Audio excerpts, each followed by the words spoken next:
若果你係節日前突然間俾人炒魷魚嘅時候，咁你有啲乜嘢嘅福利可以攞翻得到嘅呢？咁嗱，當然啦，你炒魷魚嗰日呢，佢就要即刻俾晒你嘅糧金俾你嘅，即係你離開嘅時候應該係有張支票在手，你嘅糧要當日呢就係俾咗你嘅。咁如果佢係冇俾到嘅時候呢，就係違反呢個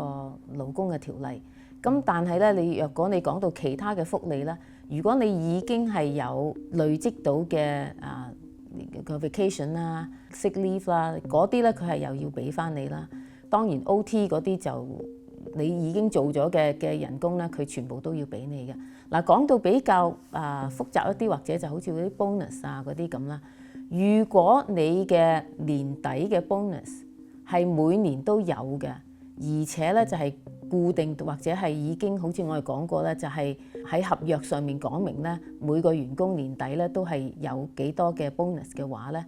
咁你就係有權咧就可以要求佢一定要俾翻呢個 bonus 俾你。嗱，除非你個 bonus 年底嘅 bonus 咧係個僱主係隨意俾你嘅，即係佢到年底先決定某個工人係應該係俾幾多，或者佢完全都唔俾都可以嘅話咧，咁嗰啲 bonus 咧你就係冇權再去要求。